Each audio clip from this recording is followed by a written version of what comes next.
আলহামদুলিল্লাহি রাব্বিল আলামিন ওয়াসসালাতু ওয়াসসালামু আলা সাইয়্যিদিল মুরসালিন ওয়া আলা আলিহি ওয়া সাহবিহি আজমাইন। আজ 12তম তারাবি, আজকে 15তম পারা তিলাওয়াত করা হবে। এই অংশে সূরা বনী ইসরাইল এবং সূরা কাহফের তিলাওয়াত আমরা শুনতে পাবো ইনশাআল্লাহ। প্রথম সূরা বনী ইসরাইল। এই সূরার প্রথম আয়াতই বলে দিচ্ছে যে সূরাটি মেরাজের ঘটনার পর নাজিল হয়েছে। যদিও মেরাজের ঘটনা ঠিক কখন ঘটেছিল সে তারিখ নির্ণয় করা কঠিন, তবে অধিকাংশ বর্ণনার আনুকূল্য এদিকেই যে এ আজিম ও শান ঘটনা নবী সাল্লাল্লাহু আলাইহি ওয়াসাল্লামের নবুয়ত প্রাপ্তির 10 বছর পর এবং হিজরতের 3 বছর আগে ঘটেছিল।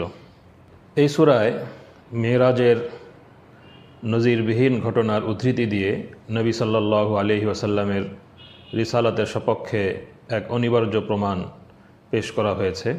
ইরশাদ হয়েছে, সুবহানাল্লাযী আসরা বিআবদিহি লাইলাম মিনাল মসজিদিল হারাম ইলাল মসজিদিল আকসাল্লাযী বারাকনা হাওলাহু লিনুরিয়াহু মিন আয়াতিনা ইন্নাহু হুয়াস সামিউল বাসীর।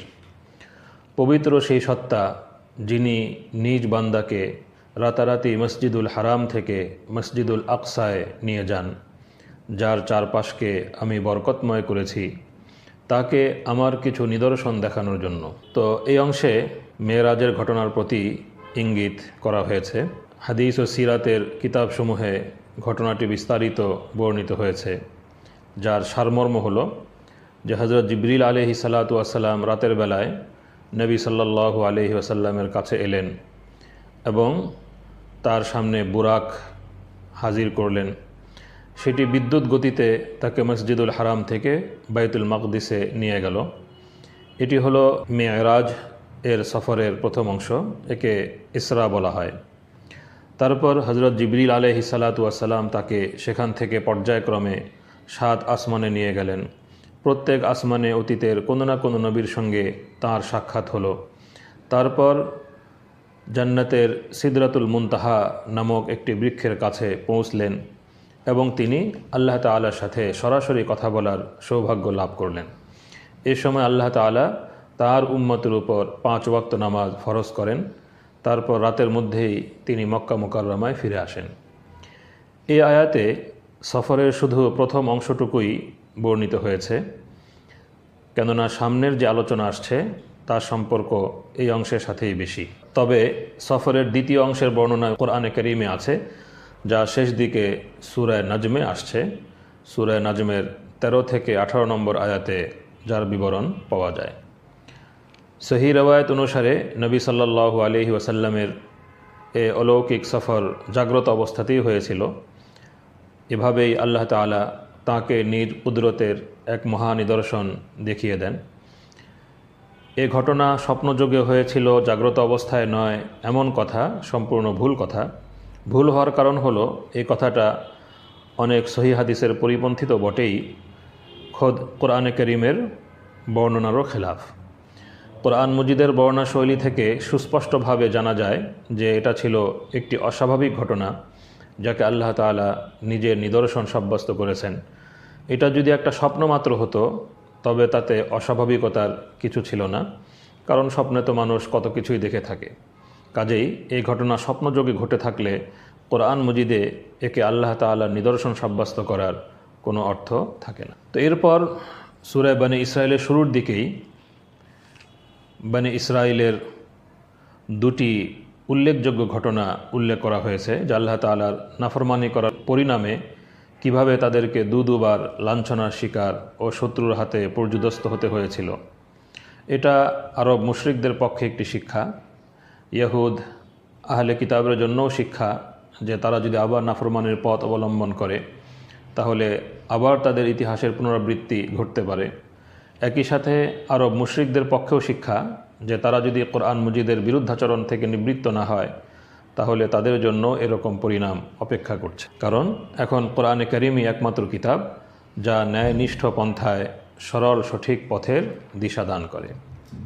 9 নম্বর আয়াতে আল্লাহ রাব্বুল আলামিন কোরআনে কারীমের বৈশিষ্ট্য উল্লেখ করেছেন, ইন্না হাদাল কোরআন ইয়াহদি লিল্লাতি হিয়া আকওয়াম ওয়া ইউবাশশিরুল মুমিনিনা আল্লাযীনা ইয়া'মালুনাস সালিহাত আন্না লাহুম আজরান কাবীরা ওয়া আন্নাল্লাযীনা লা ইউমিনুনা বিল আখিরাতি আ'তাদনা লাহুম আযাবান আলীমা।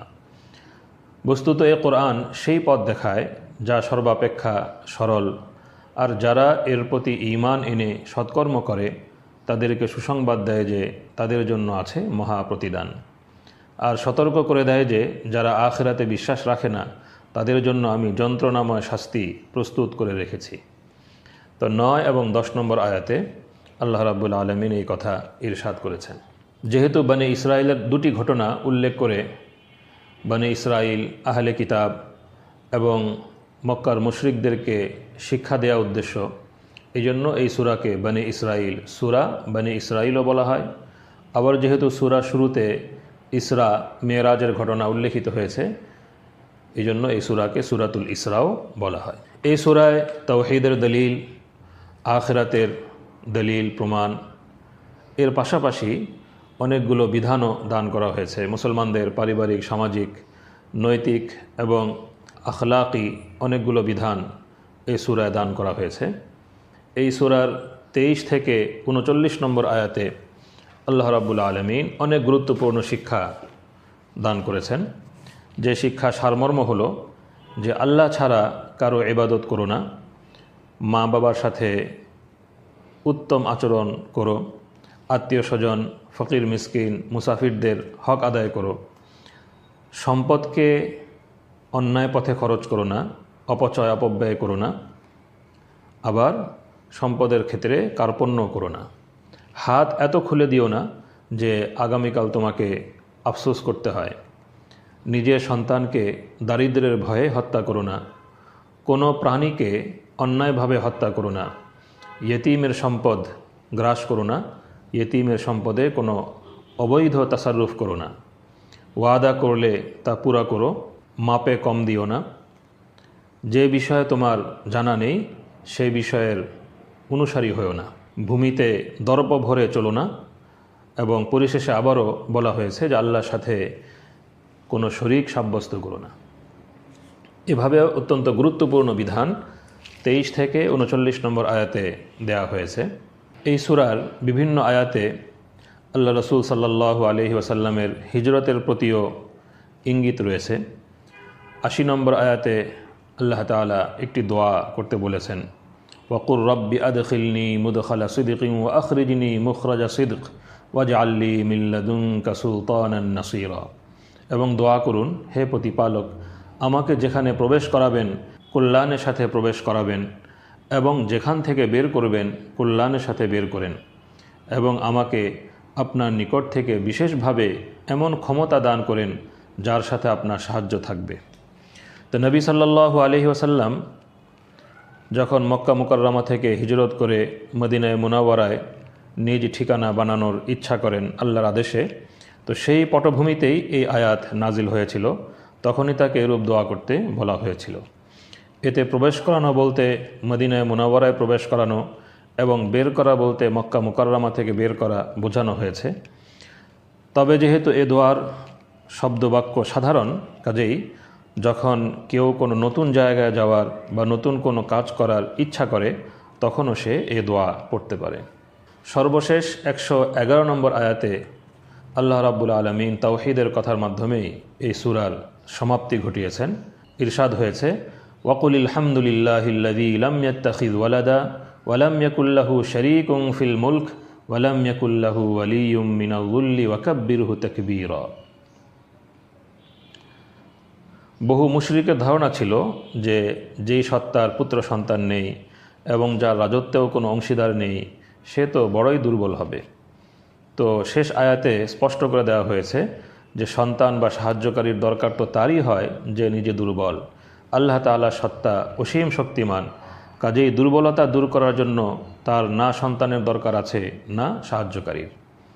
আল্লাহ তাআলা বলছেন, বলুন সমস্ত প্রশংসা আল্লাহর, যিনি কোনো সন্তান গ্রহণ করেননি, তাঁর রাজত্বে কোনো অংশীদার নেই এবং অক্ষমতা হতে রক্ষার জন্য তার কোনো অভিভাবকের প্রয়োজন নেই। তার মহিমা বর্ণনা করুন ঠিক যেভাবে তার মহিমা বর্ণনা করা উচিত। দ্বিতীয় সূরা সূরাতুল কাহাফ। হযরত আব্দুল্লাহ ইবনে আব্বাস রাদিয়াল্লাহু আনহুমা থেকে এই সূরার যে শানে নুজুল বর্ণিত হয়েছে তা হচ্ছে, তাওরাত ও ইনজিলের আলিমরা নবী সাল্লাল্লাহু আলাইহি ওয়াসাল্লামের নবুয়ত দাবি সম্পর্কে কি বলে তা জানার জন্য মক্কা মুকাররমার নেতৃস্থানীয় ব্যক্তিবর্গ মদিনা মুনাওয়ারার ইহুদিদের কাছে দুজন লোক পাঠিয়েছিল। ইহুদি আলেমরা তাদেরকে বলল, আপনারা হযরত মুহাম্মদ মুস্তাফা সাল্লাল্লাহু আলাইহি ওয়াসাল্লামকে 3টি প্রশ্ন করুন। এর জবাব দিতে পারলে বুঝতে হবে তিনি সত্যি আল্লাহ তাআলার নবী, আর তিনি যদি সঠিক উত্তর দিতে ব্যর্থ হন তাহলে প্রমাণ হবে তার নবুয়তের দাবি সঠিক নয়। 1. কোনো এককালে যে একদল যুবক শিরিক থেকে মুক্তির লক্ষ্যে তাদের জন্মভূমি ত্যাগ করে একটি পাহাড়ের গুহায় আত্মগোপন করেছিল, তাদের ঘটনা বলুন। 2. সেই ব্যক্তির বৃত্তান্ত বলুন যে মাশরিক থেকে মাগরিব পর্যন্ত সমগ্র পৃথিবী সফর করেছিল। 3. রূহের স্বরূপ কি তা বলুন। এই 3টি প্রশ্ন আপনারা তাকে করুন। তো তাদের এই পরামর্শ নিয়ে লোক দুটি মক্কা মুকাররমায় ফিরে এলো এবং সেই হিসেবে মুশরিকরা নবী সাল্লাল্লাহু আলাইহি ওয়াসাল্লামকে এই প্রশ্নগুলো করল। তৃতীয় প্রশ্নটির উত্তর এর আগের সূরায় 85 নম্বর আয়াতে চলে গেছে, আর প্রথম দুটি প্রশ্নের উত্তর এই সূরায় দেওয়া হয়েছে। এতে গুহায় আত্মগোপনকারী যুবক দলের ঘটনা সবিস্তারে বর্ণিত হয়েছে। তাদেরকেই আসহাবে কাহাফ বলা হয়। কাহাফ মানে গুহা, আসহাবে কাহাফ মানে গুহাবাসী। এই গুহার নামেই কাহাফ শব্দটি থেকেই এই সূরার নামকরণ করা হয়েছে সূরাতুল কাহাফ। দ্বিতীয় প্রশ্নের উত্তরে এই সূরার শেষে যুলকারনাইন এর ঘটনা বর্ণিত হয়েছে। তিনি পূর্ব থেকে পশ্চিম পর্যন্ত সারা পৃথিবী সফর করেছিলেন। এই সূরায় হযরত খাজির আলাইহিস সালামের সাথে হযরত মূসা আলাইহিস সালাতু ওয়াস সালামের সাক্ষাৎকারের প্রসিদ্ধ ঘটনাটি বর্ণিত হয়েছে, যাতে হযরত মূসা আলাইহিস সালাতু ওয়াস সালাম দীর্ঘ পথ পাড়ি দিয়ে তার সঙ্গে সাক্ষাৎ করেছিলেন এবং কয়েকদিন তার সঙ্গে সফরও করেছিলেন। তো এই সূরার আলোচনায় 15 পারা শেষ পর্যন্ত অগ্রসর হয়েছে এবং আজকের তেলাওয়াতে আমরা এই আলোচনার একটা পর্যায় পর্যন্ত শুনব। তো এখানে যে বিষয়টি বুঝে নেওয়া প্রয়োজন সেটা হলো যে হযরত মূসা আলাইহিস সালাতু ওয়াস সালামকে দিয়ে হযরত খাজির আলাইহিস সালামের সাথে সাক্ষাৎ করানো এবং এসব ঘটনা তাকে প্রত্যক্ষ করানোর মূল উদ্দেশ্য ছিল একটি বাস্তব সত্যের সাথে তাকে পরিচিত করানো। সে সত্যকে পরিষ্কার করে দেওয়ার লক্ষ্যেই কোরআন মজিদ তাদের সাক্ষাৎকারের ঘটনাটি বর্ণনা করেছে। আমরা জানি যে অন্যের মালিকানায় তার অনুমতি ছাড়া কোনোরূপ হস্তক্ষেপ করা ইসলামী শরীয়তে সম্পূর্ণ হারাম ও নাজায়েজ। বিশেষত অন্যের মালিকানাধীন বস্তুর কোনো রকমের ক্ষতি সাধন করার অনুমতি ইসলাম কাউকে দেয়নি, এমনকি সে ক্ষতি যদি মালিকের উপকার করার নিয়তেও হয়ে থাকে তবুও। কিন্তু কোরআন মজিদ হযরত খাজির আলাইহিস সালামের যে ঘটনা বর্ণনা করেছে আমরা তাতে অন্য দৃশ্য দেখতে পাই। তিনি মালিকদের অনুমতি ছাড়াই নৌকার তক্তা খুলে ফেলেন। এমনিভাবে কোনো নিরপরাধ লোককে হত্যা করা শরীয়তে একটি গুরুতর পাপ। বিশেষত কোনো শিশুকে হত্যা করা তো যুদ্ধের অবস্থায়ও জায়েজ নয়। এমনকি যদি জানাও থাকে যে সে শিশু বড় হয়ে দেশ ও দশের পক্ষে মুসিবতের কারণ হবে, তবুও এখনই তাকে হত্যা করা কোনো ক্রমেই বৈধ নয়। কিন্তু এ সত্ত্বেও হযরত খিজির আলাইহিস সালাম একটি শিশুকে হত্যা করে ফেলেন। তার এই কাজ দুটি যেহেতু শরীয়তের দৃষ্টিতে জায়েজ ছিল না, তাই হযরত মূসা আলাইহিস সালামের পক্ষে চুপ থাকা সম্ভব হয়নি। তিনি সঙ্গে সঙ্গেই আপত্তি জানিয়েছিলেন। এখন প্রশ্ন হলো যে হযরত খাজির আলাইহিস সালাম এরকম শরীয়ত বিরোধী কাজ কিভাবে করলেন? এই প্রশ্নের উত্তর বোঝার জন্য প্রথমে একটা বিষয় বুঝে নেওয়া প্রয়োজন। সেটা হলো যে বিশ্বজগতে যত ঘটনা ঘটে আপাত দৃষ্টিতে আমাদের কাছে তা ভালো মনে হোক বা মন্দ, প্রকৃতপক্ষে তার সম্পর্ক এক গায়েবের জগতের সাথে। এমন এক জগৎ যা আমাদের চোখের আড়ালে, পরিভাষায় তাকে তাকভীনী জগৎ বলে। কোনো ব্যক্তি কতকাল জীবিত থাকবে কখন তার মৃত্যু হবে, কতকাল সুস্থ থাকবে, কখন রোগাক্রান্ত হবে, তার পেশা কি হবে এবং এর মাধ্যমে সে কি পরিমাণ উপার্জন করবে, এরকমের যাবতীয় বিষয় আল্লাহ তাআলা স্বয়ং স্থির করেন। একেই তাকওয়িনী হুকুম বলে। সে হুকুম কার্যকর করার জন্য তিনি বিশেষ কর্মী বাহিনী নিযুক্ত করে রেখেছেন, যারা আমাদের অলক্ষ্যে থেকে আল্লাহ তাআলার এ জাতীয় হুকুম বাস্তবায়িত করেন। উদাহরণস্বরূপ, আল্লাহ তাআলা সিদ্ধান্ত অনুযায়ী যখন কোনো ব্যক্তির মৃত্যুক্ষণ উপস্থিত হয়, তখন আল্লাহ তাআলার পক্ষ থেকে মৃত্যুর ফেরেশতা তার রূহ কবজ করেন। মৃত্যুর ফেরেশতা যখন আল্লাহ তাআলার হুকুম পালনার্থে কারো মৃত্যু ঘটান, তখন তিনি কোনো অপরাধ করেন না, বরং আল্লাহ তাআলার হুকুম তামিল করেন মাত্র।